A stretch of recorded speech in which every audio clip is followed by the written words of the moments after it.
quero tratar algo com você, que inclusive é aquela parte do texto bíblico que normalmente algumas pessoas pulam, porque dizem, não tem nada aqui.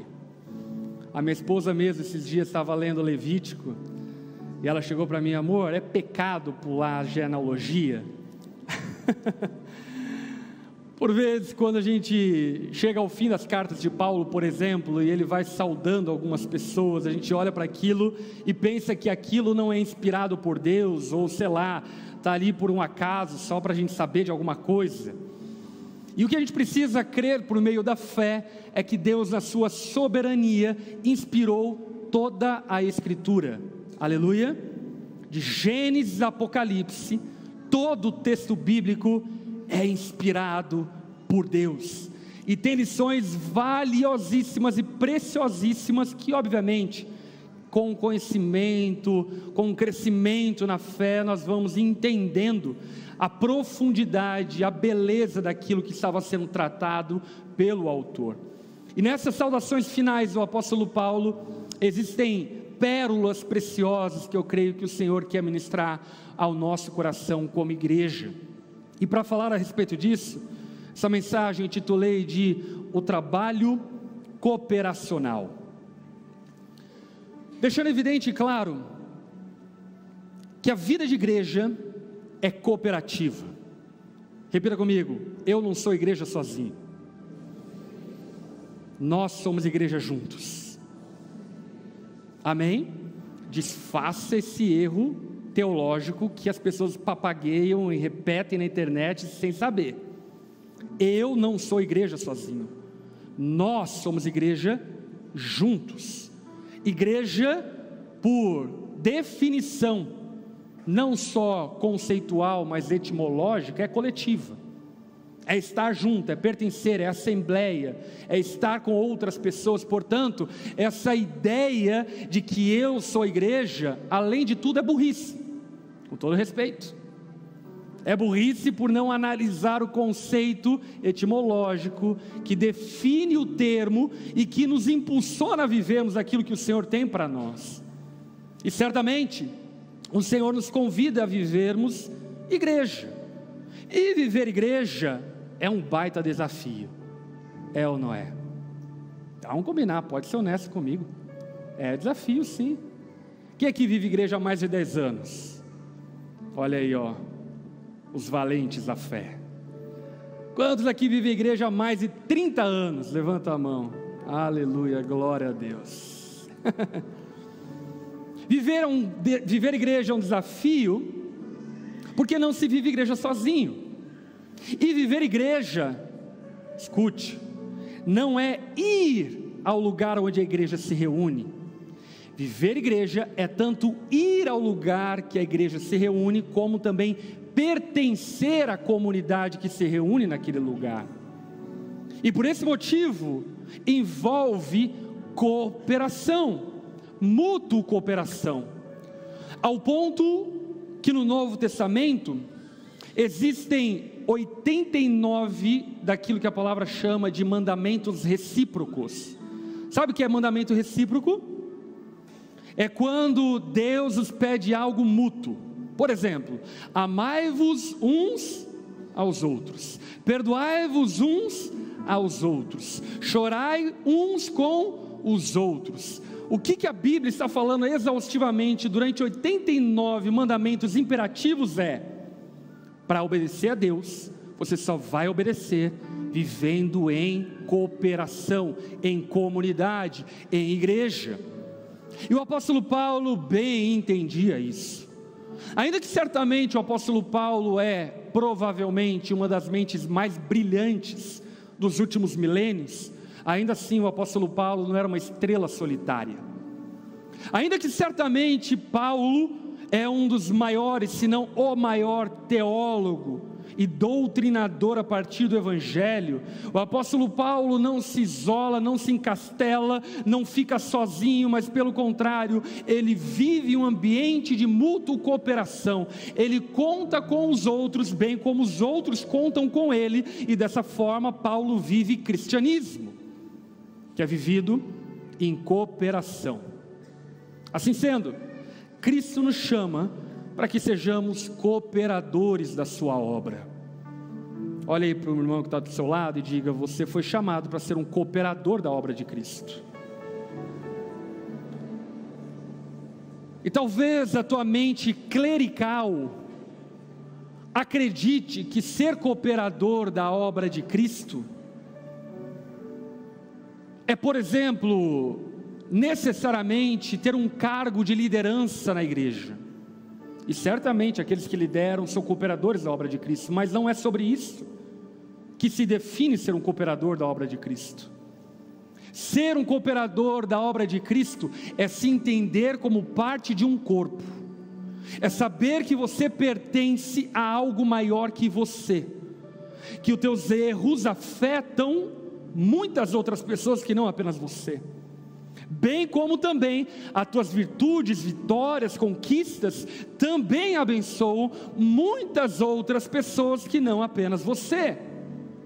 Porque como a palavra de Deus mesmo dita pelo apóstolo Paulo nos ensina, nós somos o corpo de Cristo. E ainda que o apóstolo Paulo, obviamente, quando fala sobre isso, esteja usando de uma figura de linguagem, é uma figura de linguagem que não trata-se de uma hipótese, mas trata-se de uma realidade espiritual. A igreja é o corpo místico de Cristo, o povo de Deus unido e reunido, para glorificar a Deus e cooperar com a sua obra. E diante desse chamado, eu lhe questiono e lhe pergunto: você tem sido um cooperador da obra de Cristo? Você tem cooperado para o avanço da obra de Cristo, para a pregação do Evangelho, seja com teus dons, seja com a tua oração, seja com as tuas ofertas, seja com a tua presença, seja com o teu consolo, seja com o teu encorajamento?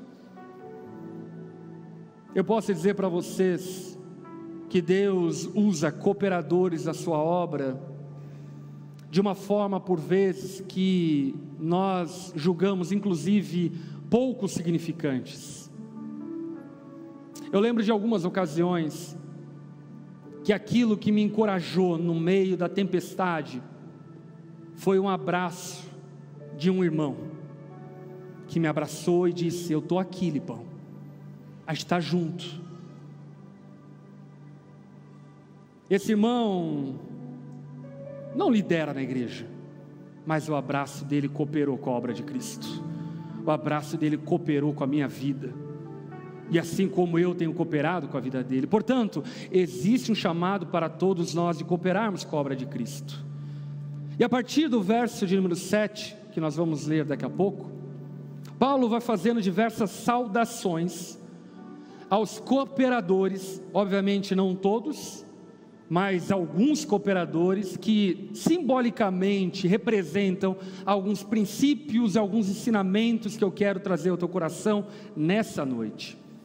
Mas antes mesmo de tratarmos pontualmente de cada cooperador citado pelo apóstolo Paulo, eu quero te ensinar dois valores que antecedem aquilo que cada cooperador tem para nos ensinar.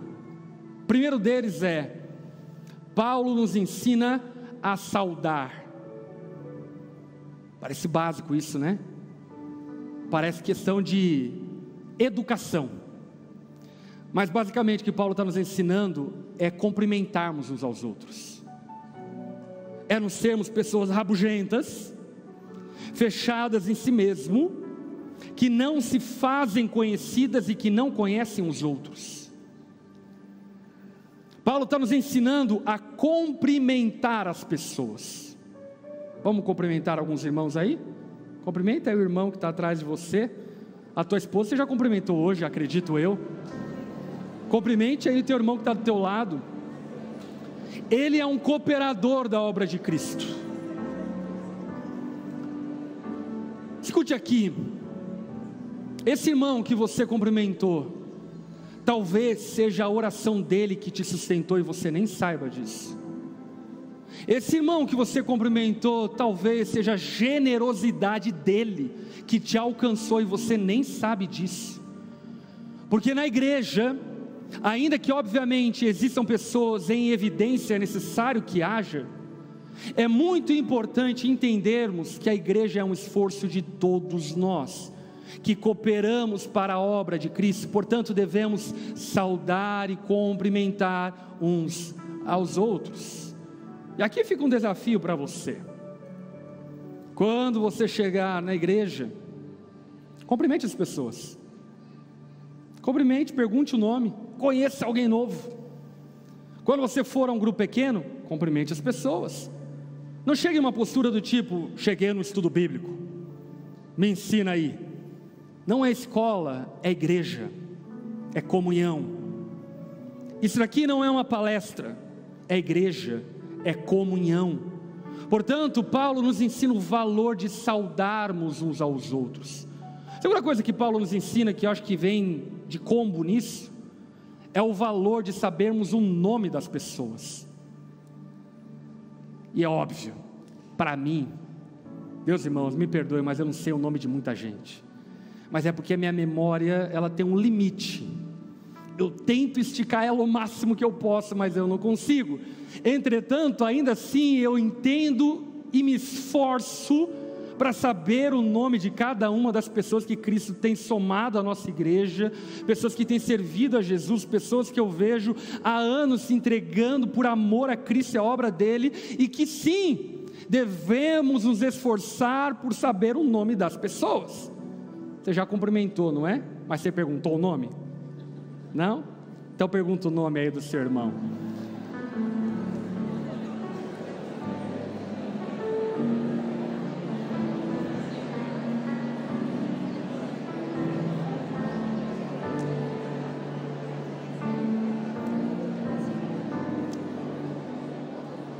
Somos cooperadores. Irmãs, não resuma a sua comunhão a chamar as irmãs de amiga. Mulher gosta disso, né? Ô amiga, ô amiga, ô amiga. Comece a exercitar, a conhecer o nome das amigas. E óbvio, eu acho maravilhoso essa ferramenta para ficar tudo bem, ainda que você não saiba o nome da outra. Entretanto, você pode esticar um pouco mais o teu esforço e tentar conhecer o nome das tuas amigas do GP, que você está há 2 anos e não sabe o nome delas. Entendeu? Paulo nos ensina que viver igreja é ser conhecido e se fazer conhecido. Paulo, como apóstolo, plantador de igreja, ao qual tinha diversas responsabilidades com diversas igrejas sob a tutela dele, ainda assim fica evidente o quanto Paulo era pessoal no seu relacionamento. Não era formal, não era mecânico, era igreja, eram irmãos, eram pessoas que tinham nome, história, que tinham currículo, que tinham passado, presente, futuro. Portanto, nos esforcemos para de fato vivermos plenamente igreja. E viver plenamente igreja não é meramente frequentar o lugar onde a igreja frequenta. Viver plenamente igreja é ser corpo com a igreja, é participar ativamente da comunhão da igreja. Dito isso, verso de número 7, Paulo vai citar um primeiro irmão aqui, chamado Tíquico, dizendo: Tíquico informará você ou vocês de todas as coisas ao meu respeito. Ele é um irmão amado, ministro fiel, cooperador no serviço do Senhor. Eu o envio a vocês precisamente com o propósito de que saibam tudo o que se passa conosco, e para que Ele lhes fortaleça o coração. Vamos orar? Abaixa tua cabeça, fecha seus olhos. Senhor, estamos diante da Tua Palavra e clamamos a Ti. Ensina-nos por meio da Tua Palavra e do testemunho de homens comuns como nós, a cooperarmos, a participarmos da Sua obra. Espírito Santo, fala conosco, dá-nos discernimento, clareza da Tua Palavra, impeça-nos de relacionamentos superficiais com o teu povo. Ajuda-nos a de fato vivermos o privilégio e a responsabilidade de sermos tua igreja. Fala conosco, Senhor, nós precisamos de ti. Oramos em nome de Jesus. Amém e amém. Tíquico, que aliás é um ótimo nome para o seu próximo filho, só que não, vai dar bullying esse nome. Ele é considerado por Paulo um servo fiel, ao ponto de Paulo delegar a ele a responsabilidade de levar a carta que nós lemos ao longo desses meses para a igreja de Colossos. Você imagina a responsabilidade que esse homem tinha? Esse homem tinha a responsabilidade de levar a palavra de Deus inspirada para a igreja de Colossos, para encorajar, animar, exortar, corrigir a igreja de Colossos. Tíquico é tido como servo fiel. E deixa eu lhe falar, se queremos cooperar com a obra de Cristo, e creio que queremos, precisamos ser servos. Porque como diria aquela frase de caminhão, quem não vive para servir, não serve para viver. É muito forte, e isso não está na Bíblia, amém, irmãos? Alguns irmãos falam, como está na Bíblia? Lá em Abacuque. Não está, mas essa frase tem um pouco de verdade. Cristo nos chamou para sermos servos uns dos outros, e eu acho que isso fica muito evidente, inclusive, no episódio onde Jesus lava os pés dos discípulos e diz: eu que sou Deus, mestre, rabi, posição elevada na sociedade, lavei os pés de vocês, logo vocês devem lavar os pés uns dos outros. Meu irmão, é maravilhoso ser servido pela igreja, mas deixa eu lhe falar, a tua maturidade cristã sempre estará limitada se você não romper esse lugar aonde você é servido e passa a servir. Existem coisas que nós aprendemos de Deus e na comunhão com Deus apenas quando nós estamos com a mão no arado, apenas quando nós nos colocamos na posição de servos, de gente que quer usar aquilo que Deus lhe confiou para o benefício da obra de Deus e para a glória de Deus. E dentre as qualidades de um servo, o apóstolo Paulo menciona quais eram as qualidades do servo Tíquico. A primeira qualidade salientada por Paulo é que Tíquico era uma pessoa amável. Repita comigo, todo servo é uma pessoa amável. Gente, não é possível ser servo e ser uma pessoa rancorosa, pesada, do tipo no estacionamento, estaciona ali esse carro, porcaria. Ou tipo no Kinder, já vem esse endemoniado de novo.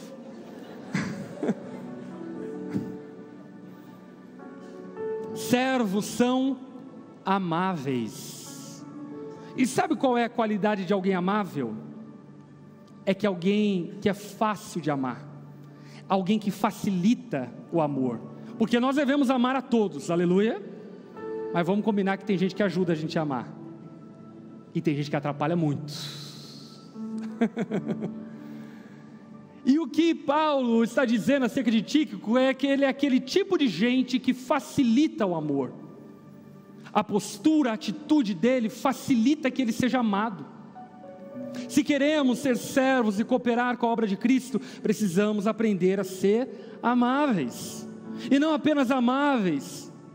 Tíquico é tido como ministro fiel. Em que sentido? Aquilo que lhe foi delegado, ele cumpria.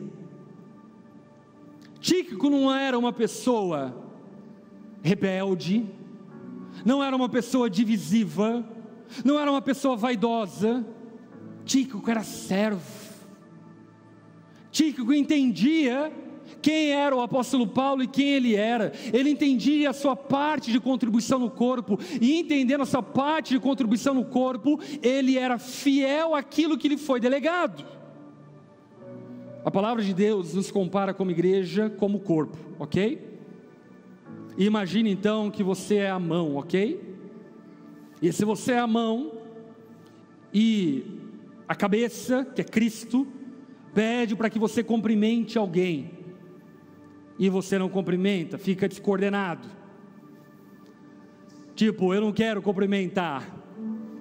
Me diga uma coisa: a cabeça, que é Cristo, que quer demonstrar afeição através de um cumprimento, vai demonstrar, sim ou não? Não.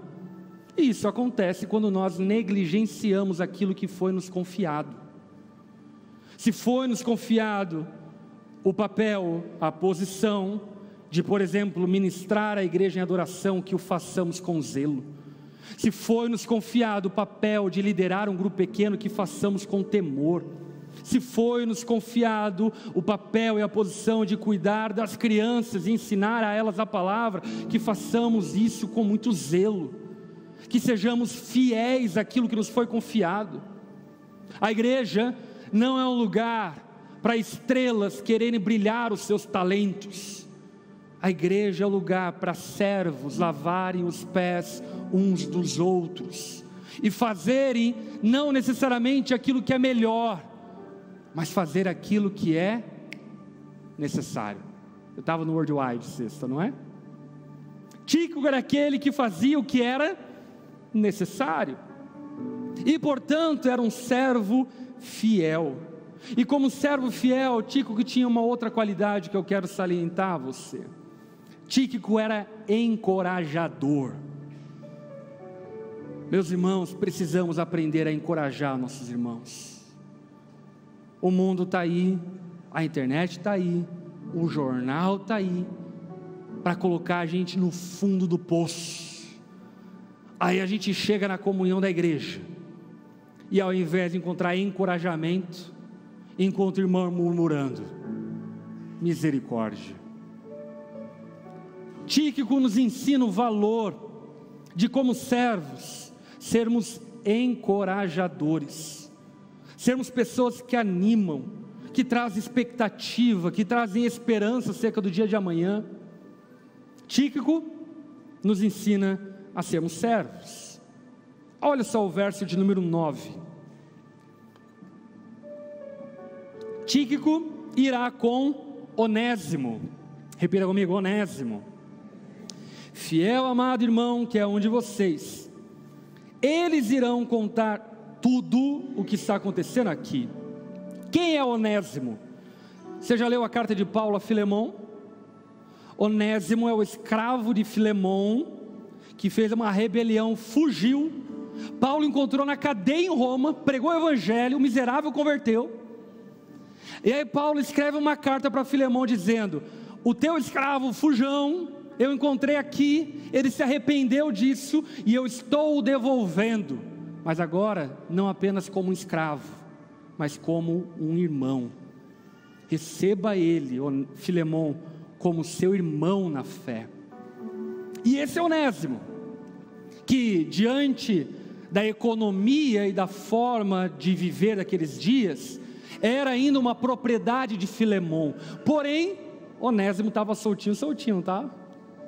Estava com Tíquico viajando, entregando carta de Paulo e assim por diante.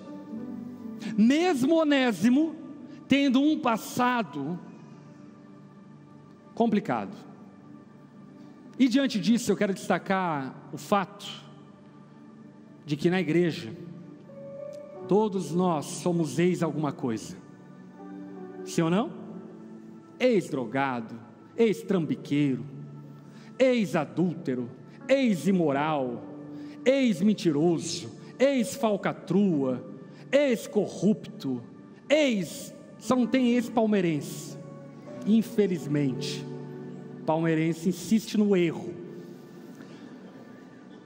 Mas o restante de nós somos ex. E por que eu estou dizendo isso? Porque a gente precisa aprender a lidar com o passado de pessoas que foram transformadas pelo evangelho. Precisamos aprender a lidar com cooperadores que foram transformados. E eu digo isso, obviamente, não sendo displicente com alguns cuidados que devemos ter diante de alguns passados, enfim. Entretanto, eu digo isso por dever acreditar no poder do Evangelho. Quantos aqui acreditam no poder do Evangelho? Meu irmão, o Evangelho me transformou, ele pode transformar qualquer curva de rio. O Evangelho te transformou, ele pode transformar qualquer pessoa. Eu sou o pior pecador que eu conheço e Cristo me transformou. E eu digo isso porque por vezes, quando nós participamos da cooperativa que é a igreja, nós passamos a ter um olhar vaidoso, preconceituoso, e não consideramos quem nós éramos, e dessa forma acabamos tolindo a obra que Deus está fazendo na vida de alguns irmãos. Onésimo foi um fujão, Onésimo foi um ladrão, roubou do seu Senhor, entretanto Jesus o alcançou. Quantos aqui foram alcançados por Jesus? Se fomos alcançados por Jesus, meu irmão, existe uma história antes de Cristo e uma história depois de Cristo, e precisamos aprender a conviver com pessoas que têm uma história antes de Cristo, mas uma história nova agora em Cristo, e esse é Onésimo. Note, Onésimo fazia parte do squad de Paulo mais seleto, do time de Paulo mais seleto, fazia parte do staff de Paulo mais seleto. Paulo confiou a Onésimo coisas preciosas, como por exemplo a carta de Colossos, confiando na obra que Deus havia feito na vida de Onésimo. Por isso, meu irmão, na igreja nós precisamos acreditar na restauração das pessoas. Posso repetir? Na igreja nós precisamos acreditar na restauração das pessoas. Deus transforma histórias, e é por isso que nós estamos aqui, porque Ele nos transformou e pode transformar a história de qualquer outro. Ainda no verso de número 10, Paulo apresenta um outro personagem chamado Aristarco, dizendo: Aristarco, meu companheiro de prisão, envia saudações. Aristarco, ele é mencionado em outros episódios. Talvez alguns leiam esse texto de forma meio desapercebida e acham que Aristarco talvez fazia parte de uma facção criminosa e Paulo encontrou lá a cadeia. Não, Aristarco era um companheiro de Paulo nas tribulações. Aristarco, por exemplo, ele é citado no naufrágio de Paulo. Aristarco é citado no tumulto que houve em Éfeso, que Paulo estava com a vida ameaçada, e Aristarco estava lá com Paulo. E o que eu quero dizer é o quê? Se queremos cooperar com a obra de Cristo, precisamos aprender a estar juntos no dia da tribulação. É fácil comer picanha quando as coisas estão bem, mas a gente precisa estar junto também no dia difícil, no dia aonde a moral é questionada, no dia aonde aquilo que nós conhecemos é exposto de forma mentirosa. Você já imaginou o desafio do apóstolo Paulo naqueles dias? Ok, eu entendo que a gente vive na era das redes sociais, onde as mentiras se proliferam na rede social. Entretanto, eu diria que nos dias de Paulo é ainda pior, porque as mentiras se proliferaram, porque desde que o mundo é mundo, a fofoca existe, quer digitalmente, quer não digitalmente, e as mentiras se proliferavam e não havia nenhuma possibilidade de juntar as penas das mentiras. E Paulo, perseguido, preso, sofrendo naufrágio, certamente tinha muitas acusações, calúnias, difamações contra Paulo, como a palavra de Deus cita. Mas quem estava lá junto com Paulo? Aristarco. Olha aí para o teu irmão que está ao teu lado e diga: estou junto contigo. Aleluia. Estou junto contigo. Aqui todo mundo cheiroso, maravilha. mas a gente está junto na tribulação. Igreja que é igreja, corpo que é corpo, compreende que as tribulações são uma oportunidade para demonstrarmos a nossa cooperação com a obra de Cristo. As tribulações são uma oportunidade para ressaltarmos nosso amor, servirmos uns aos outros, bem como Aristarco fez. Verso número 10, mais um personagem. Bem como Marcos. Quem é Marcos? É o João Marcos, Marquito, Marcolino. Marcos, filho de Maria, a qual abrigou a igreja primitiva em Jerusalém. Acredita-se a tradição cristã que é a casa de Maria que sediou o Pentecostes e também a Santa Ceia. E Marcos era um jovem naquele tempo, e posteriormente Marcos foi um cooperador de Paulo. Mas olha o que Paulo diz sobre Marcos. Marcos, ele é primo de Barnabé. Vocês receberam instruções a respeito de Marcos, e se ele for visitá-los, recebam-no. Talvez você é um pouco mais conhecido da Bíblia e sabe que Marcos e Paulo teve treta. Quantos já ouviram falar dessa treta? Fala, na igreja tem treta? Tem. Paulo e Marcos brigaram, e brigaram feio, tá ok? Sem contar a briga de Paulo com Pedro. Se quiser falar com briga, alguns acreditam que eles saíram no murro, mas deixa isso para lá. No caso de Marcos, a briga foi tipo assim: Marcos, na viagem missionária de Paulo, falhou, e Paulo olhou para Marcos e falou: esse moleque, esse pivete, nunca mais eu viajo com ele, só traz problema. E Barnabé, você conhece, né? Seu nome é Barnabé, natural de Chipre.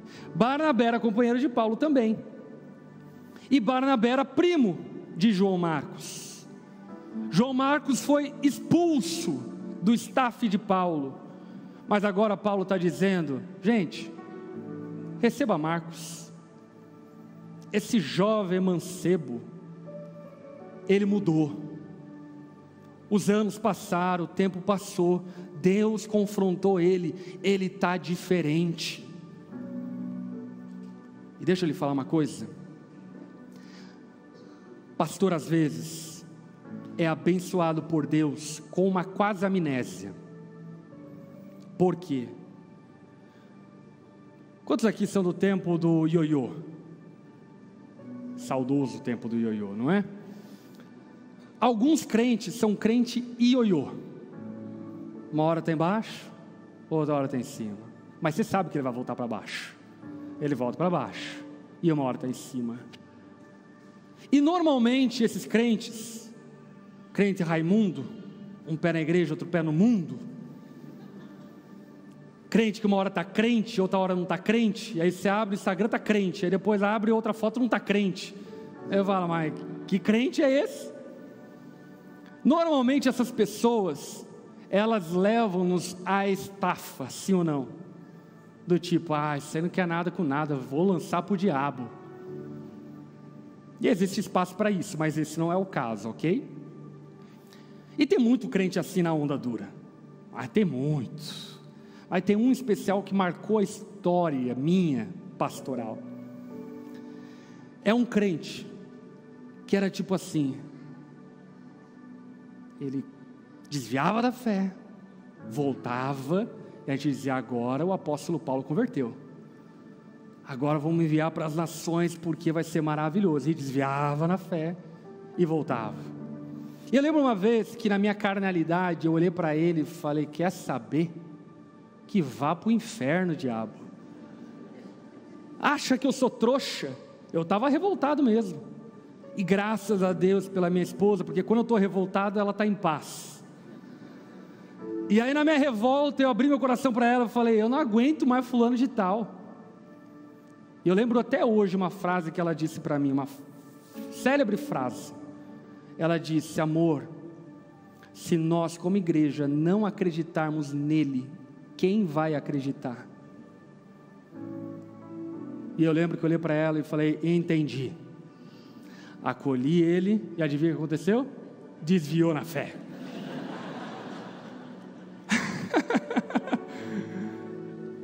E com isso eu não estou dizendo que eu não deveria ter ouvido. Eu acho que eu deveria ter ouvido, e na verdade eu acho que a gente tem que ouvir isso todos os dias. Nós precisamos acreditar que Deus pode transformar as pessoas, e continuar acreditando, e continuar perdoando. Não estou falando sobre ser passivo em relação a pecados, não estou falando sobre fazer vistas grossas naquilo que exige disciplina e correção. Estou falando sobre termos longanimidade com aqueles que são fracos na fé, com aqueles que precisam ser amados. Porque, por exemplo, esse é o caso de uma pessoa que eu sei que tem profundos problemas familiares, uma pessoa sozinha no mundo. A única referência de estabilidade e de amor que ele tem na vida dele sou eu. Então cabe a mim o papel de trouxa, e cabendo a mim o papel de trouxa, que eu seja um trouxa com alegria, como Paulo. Marcos errou, mas agora Marcos é útil. Vamos dar uma chance nova para o Marcos? Olha para quem está ao teu lado e diga: dá uma nova chance para o Marcos.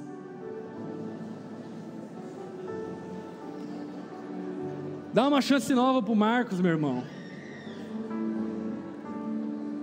O Marcos é terrível. Mas Deus ama Marcos, e Deus pode mudar Marcos, como mudou Marcos. Quantos aqui foram abençoados na exposição do Evangelho segundo Marcos? Olha aí, gente, é o Marcos. Abençoou a nossa vida, graças a Deus pela longanimidade de Paulo. Seguindo adiante, verso número 11. Olha o nome do cara, Jesus. E olha o apelido dele, chamado Justo. Pá!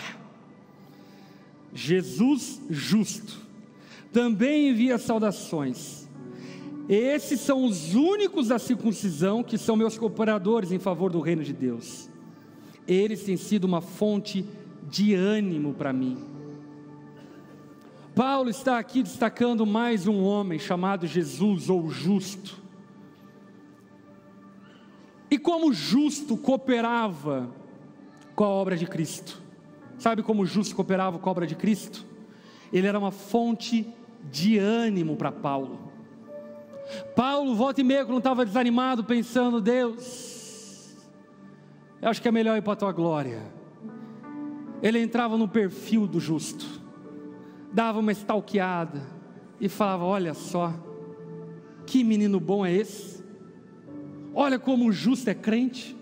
Olha como aquilo que eu preguei transformou a vida dele. Justo era uma fonte de ânimo. Meu irmão, no nome de Jesus, queira ser uma fonte de ânimo para os seus irmãos, queira ser uma fonte de ânimo para os seus líderes, queira ser uma fonte de ânimo para os seus pastores. Eu digo por mim mesmo, em tantos momentos, eu chego na igreja e só de olhar alguns irmãos é um bálsamo, sabe? Só de olhar a integridade, a fidelidade, a constância, o amor, o serviço, a resiliência, a paciência, a perseverança, é um bálsamo. Não seja uma fonte de desânimo para as pessoas que estão ao seu redor. Não seja uma pedra de tropeço para os pequenos na fé. Não seja uma pedra de tropeço para aqueles que te pastoreiam, porque, como diria a própria Escritura, não seria de bom proveito você ser motivo de desânimo para os seus pastores, porque certamente isso prejudica a sua própria vida. Justo era uma fonte de ânimo. Seja uma fonte de ânimo para os seus irmãos, de verdade. Deixa Deus te usar, de verdade. Aqui eu não quero espiritualizar as coisas, mas espiritualizando já. Quando você lembrar de um irmão, manda um áudio fazendo uma oração por ele. Quando você lembrar de um irmão, manda uma mensagem para ele dizendo: olha, estou junto contigo, amo você, me importo com você. Quantas vezes, sem saber, de forma misteriosa, Deus está te usando para animar aqueles que estão desanimados. Aleluia. Justo, era encorajamento para Paulo. Verso 12, Epáfras, é o nome do cara agora, que é um de vocês, ou seja, era da igreja de Colossos também, inclusive, possível plantador da igreja de Colossos, diga-se de passagem. Servo de Cristo, envia saudações, ele estava com Paulo, ele está sempre batalhando por vocês em oração, para que como pessoas maduras e plenamente convictas, continuem firmes em toda a vontade de Deus. Dele dou testemunho de que se esforça muito por vocês e pelos que estão em Laodiceia e também em Hierápolis. O apóstolo Paulo agora cita mais um outro homem chamado Epáfras. Qual era o ministério de Epáfras no corpo? Epáfras era um intercessor que orava pelos seus irmãos. Deixa eu falar uma coisa, eu não sei se você sabe, mas a gente tem uma casa de oração aqui anexa ao nosso espaço, que fica aberto durante todo o horário comercial, das 8 da manhã até as 10 da manhã, quando fecha e abre o prédio da igreja. E existem irmãos, como por exemplo, o João Monca, que é inclusive supervisor, que toda segunda-feira ele está ali, isso já há meses, se não anos, orando pela igreja. Você sabe quem é o João Monca? Muita gente não sabe, mas ele está orando por nós, ele está orando por você, ele está orando por sua família. E sabe de uma coisa? Existem irmãos que foram chamados para serem intercessores. Não neguem esse chamado, não negue esse chamado, de verdade. Se você é essa pessoa que tem empatia pelos desafios da igreja, empatia pelos seus irmãos, desenvolva esse ministério de intercessor, desenvolva isso, seja na sua casa, ou se você não tem disciplina na sua casa, vem aqui na igreja, na nossa casa de oração, tira meia hora para orar pelos seus irmãos. A oração sua, como diz o apóstolo Paulo sobre Epáfras, pode ser o motivo da maturação de muitos irmãos, pode ser o motivo de muitas batalhas vencidas com os joelhos dobrados de Epáfras. A igreja precisa de intercessores. Aleluia. Existe alguém aqui que sente esse chamado de ser intercessor? Por curiosidade, você sente esse chamado? Se sente? Levanta uma das suas mãos. Aleluia, glória a Deus, deixa Deus te usar. Se alguém levantou a mão do teu lado, olha para ele e diz: deixa Deus te usar, irmão. Já vou te passar uma caderneta dos motivos de oração que eu tenho. Epáfras tinha como papel dentro do corpo essencial orar pelo corpo. Agora olha só, verso 14. Lucas, o médico amado. Quem é Lucas? O escritor do Evangelho segundo Lucas, e escritor também de Atos dos Apóstolos. Lucas era médico, e acredita-se que Lucas era o médico pessoal do apóstolo Paulo, no sentido do que Paulo tinha um espinho na carne, que muitos acreditam ser uma doença, e que eu também acredito que possivelmente seja, mas se não era o espinho na carne, ele tinha problema de vista. Então Lucas podia ser uma espécie inclusive de oftalmo daquele dia, que cuidava de Paulo, dava receita para Paulo. Ô Lucas, estou precisando de uma receita de tal colírio. Aí Paulo, pega aí. Lucas, estou com dor em tal lugar. Lucas, vem aqui. E Lucas ajudava Paulo. Sabe, é interessante pensarmos o quanto habilidades, oportunidades, conexões que todos nós temos podem cooperar com a obra de Cristo, sim ou não? Como Lucas cooperava com a obra de Cristo? De várias formas, mas aqui mencionado como médico. Lucas era um médico que ajudava Paulo. Lucas era um médico amado, que estava junto com Paulo para ajudar ele. E eu lembro, por exemplo, de um irmão querido da nossa igreja, o Dudu, o Carlos, que meu filho quebrou o braço lá nos Estados Unidos. A gente foi servir a igreja, enfim, e quebrou o braço. E meu irmão, eu não tenho dinheiro para saúde nos Estados Unidos, é pago em dólar. E o Dudu é um irmão precioso, ortopedista. Eu liguei para o Dudu e falei: Dudu, me ensina a ser ortopedista por telefone. O que eu tenho que fazer para poupar os dólares, porque a gente não tem como pagar o tratamento do meu filho aqui, e a gente precisa cuidar do moleque. E aí o Dudu me orientou. Foram dias angustiantes, algum dia eu conto essa história, enfim, mas o Dudu foi um consolo para mim e para a Lari, lá nos Estados Unidos, encorajando, preocupado, mas orando. E um médico dizendo: pastor, faz isso, isso, aquilo, outro. E aí depois ele mandou uma mensagem dizendo: pastor, eu estou orando por você, eu estou orando pelo Josh, vai ficar tudo bem. Olhe para o teu irmão que está ao teu lado e diga: use tuas habilidades, tuas possibilidades para cooperar com a obra de Cristo. Amém? Vamos lá, continuando. Verso 14. Demas envia saudações. Agora eu vou te contar uma curiosidade. Demas, em 2 Timóteo, que é a última carta de Paulo a Timóteo, Paulo diz acerca de Demas, que Demas o abandonou.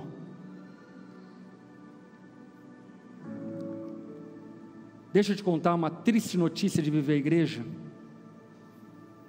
Muitos irmãos vão nos abandonar ao longo do percurso, e essa é a parte triste de ser igreja. Irmãos que nós amamos, que nos importamos, que discipulamos, que cuidamos, que pastoreamos, que servimos. Mas se Jesus enfrentou isso com Judas Iscariotes, Paulo enfrentou com Demas, quem sou eu para não passar por isso? Eu digo isso por quê? Porque por vezes, na inocência da fé, a gente vive a fé meio ursinhos carinhosos. Alguns irmãos vivem do tipo: a gente vai envelhecer juntos e vai ser maravilhoso, a gente vai morar num condomínio, você aqui, eu lá, e os filhos vão crescer. E alguns sim, mas muitos não. De uma forma inesperada, muitos vão abandonar o caminho de Cristo ao longo da jornada. Que no nome de Jesus você não seja um deles, amém? Quem diz amém para essa palavra? E já que você não vai ser um desses, saiba que vão haver Demas no caminho. E quando os Demas surgirem no caminho, não desanime, persevere, porque aquele que perseverar até o fim herdará a coroa da vida. Nem todo mundo que começa a maratona chega no final dela, mas que no nome de Jesus, eu e você possamos chegar juntos no final dessa maratona, mas que não sejamos surpreendidos com aqueles que porventura abandonarem a Cristo ao longo do percurso. Indo um pouco além, verso 15: saúde os irmãos de Laodiceia, bem como Ninfa e a igreja que se reúne em sua casa. Depois que essa carta for lida entre vocês, faça o que também seja lida na igreja dos laodicecenses, e que vocês igualmente leiam a carta de Laodiceia. Quem é Ninfa? Ninfa é alguém hospitaleira. E aqui eu quero ressaltar mais um ofício, mais um papel de ser igreja. Sabe qual? Abra a sua casa. Olhe para o teu irmão que está ao teu lado e diga: abra a sua casa. Quando que vai ser o churrasco essa semana? Abra a sua casa. É poderoso quando nós entregamos a nossa intimidade, obviamente com cuidado, amém, aleluia, glória a Deus, com cuidado, mas quando entregamos nossa intimidade para pessoas que nós amamos em Jesus. e dessa forma cultivamos laços de afeto. Por exemplo, a conferência está chegando, centenas, se não milhares de irmãos da nossa igreja estão vindo de Machado, de Macapá, do Rio de Janeiro, de São Paulo, aqui para Joinville. Muitos têm condições, enfim, de ficar no hotel e ok, está tudo bem, mas tantos outros não têm, e não só não têm, mas vamos combinar que é um privilégio poder servir aos nossos irmãos.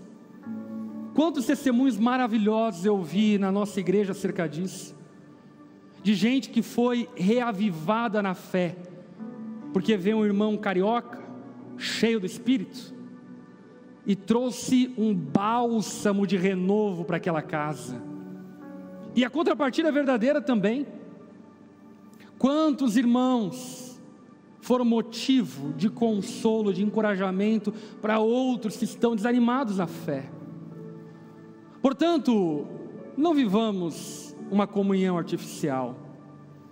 Abra sua casa, experimente levar as pessoas da família da fé para jantarem na sua mesa de jantar, porque vamos combinar aqui também, meu irmão, não adianta nada você ter uma mesa de jantar de 8 lugares e nunca ter botado ninguém lá para comer naquela mesa.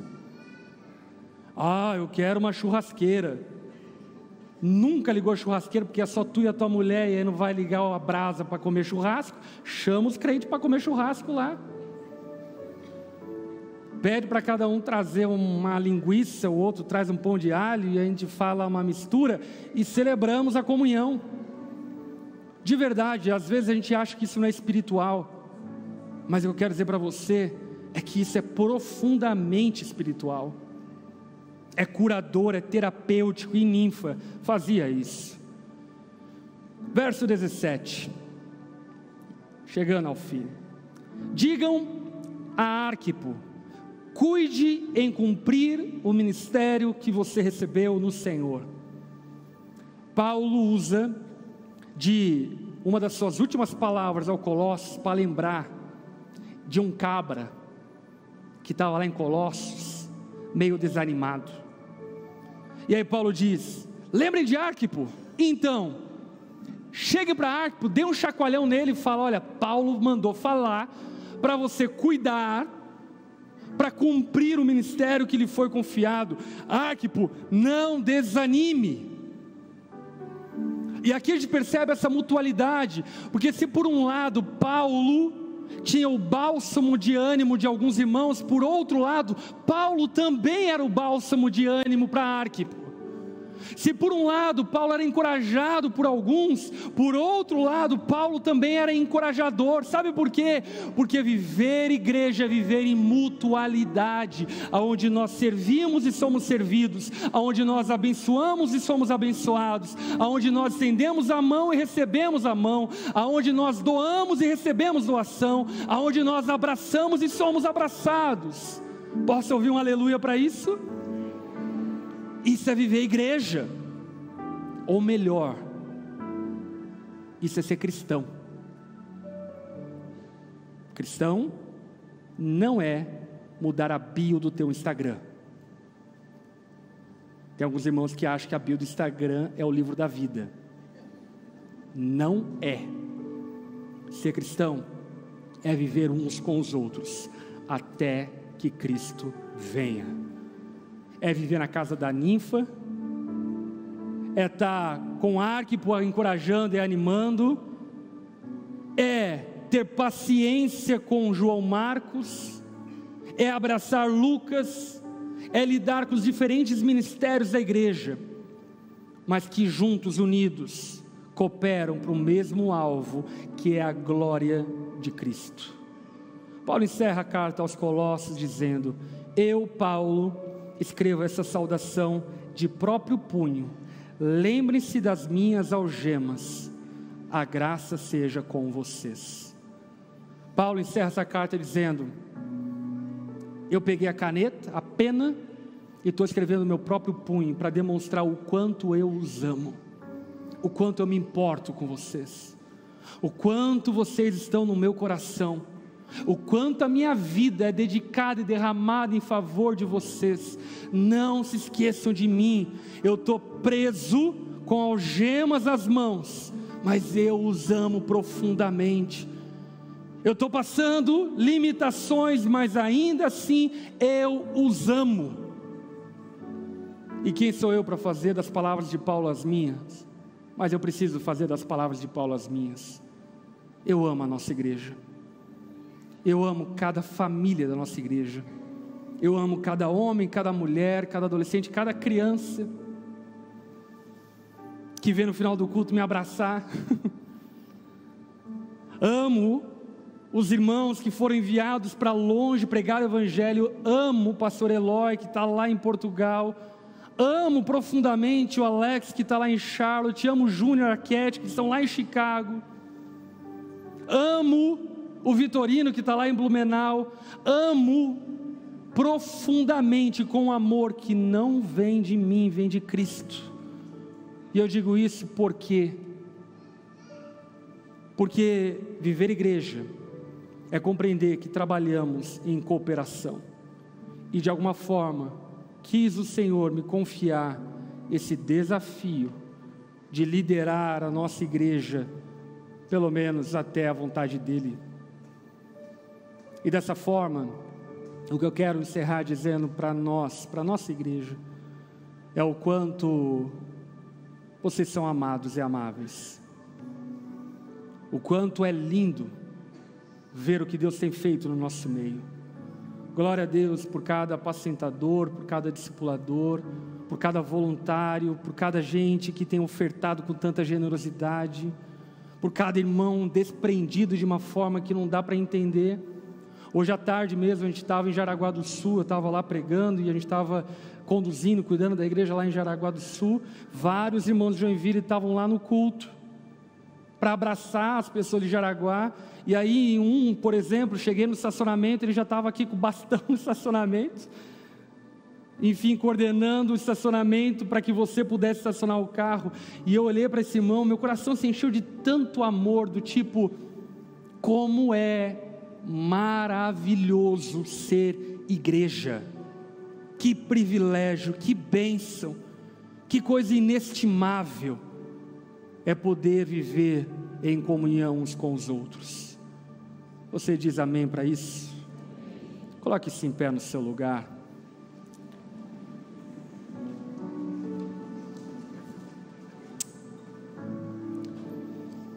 Essa palavra, eu acho que ela tem duas aplicações importantes. Primeira aplicação importante: se envolva mais. Se você tem vivido um relacionamento superficial com a igreja, experimente ser igreja. Experimente se envolver mais, servir, fazer parte. E obviamente o caminho disso é o familiarizando. Portanto, se conecte de verdade, não superficialmente. Segunda coisa que eu gostaria de aplicar ao seu coração é sobre nunca perdermos de vista o quanto ser igreja não é uma obrigação religiosa, mas um privilégio conquistado por Cristo. Ele comprou para si gente de toda língua, povo e nação, no qual unidos formam um mosaico que expressa a glória de Deus na terra. Olhe para as pessoas que estão ao seu redor. Gente tão diferente de você, tem até botafoguense aqui, coisa que está em extinção, e Deus está acrescentando. A igreja é esse mosaico de gente salva por Jesus, para expressar a glória dele no mundo. Por isso, meu irmão, sinta-se privilegiado por fazer parte disso, porque isso não é uma obrigação religiosa, isso é um privilégio conquistado pelo sangue derramado de Cristo na cruz do Calvário. Aleluia. Dito isso, dê as mãos aos seus irmãos que estão do seu lado. Quem é mais antigo de igreja já ouviu isso várias vezes. Fecha os corredores para nós orarmos juntos.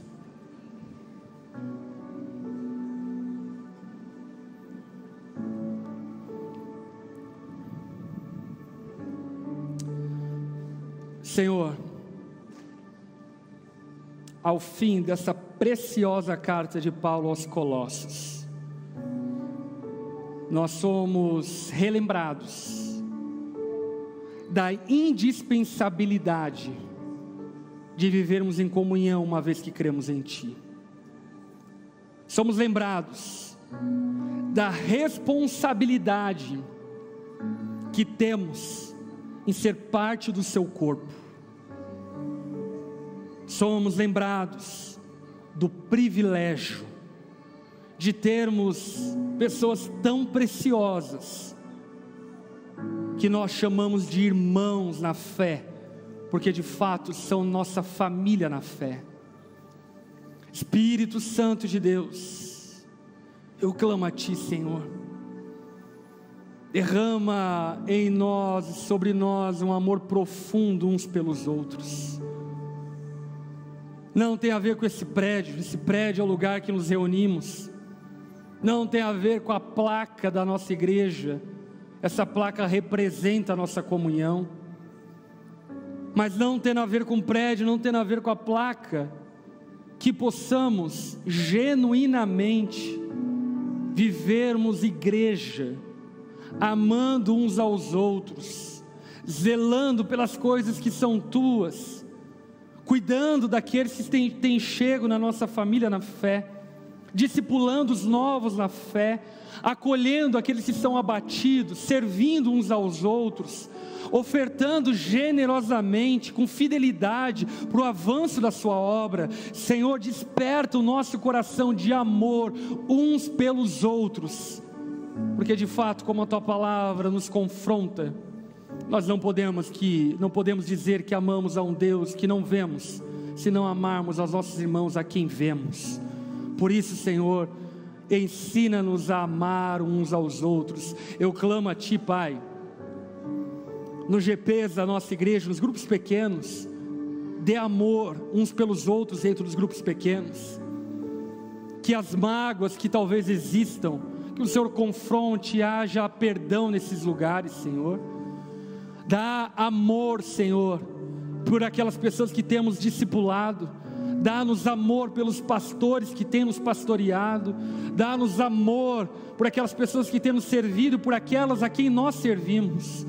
Espírito Santo de Deus, ensina-nos a trabalharmos cooperacionalmente, de forma tal que o Teu nome seja exaltado e a Tua igreja prevaleça em meio a dias sombrios. A Tua palavra nos alerta que nos últimos dias o amor de muitos se esfriaria, mas nós somos o Teu povo, e o Teu povo nos últimos dias será adornado, será preparado para o encontro com o noivo. Por isso eu clamo a Ti, Senhor, adorna-nos como igreja, prepara-nos como igreja, ensina-nos a amarmos, ensina-nos a suportarmos uns aos outros. Que Teu amor, Pai, seja sobre nós, que a graça e a paz de Jesus nos acompanhe, que o consolo e presença do Espírito Santo seja conosco por onde formos, em nome de Jesus, amém e amém. Aleluia. Você foi abençoado essa noite, dê uma salva de palmas a Jesus. Glória a Deus. Meu irmão, abrace o máximo de irmãos que você puder, deseja a eles uma semana maravilhosa. Se você não sabe o nome, pergunte o nome. Que Deus abençoe, até o próximo culto. E aí, tudo bem? Você acabou de ouvir uma mensagem poderosa e transformadora. E para você não perder nada, se inscreva no canal, ative o sininho, porque sempre quando nós entrarmos ao vivo, você vai receber uma notificação para não ficar de fora. E eu tenho algo para você, eu vou deixar aqui 2 indicações, então já clica e continue recebendo mais de Deus. Um abraço e até a próxima.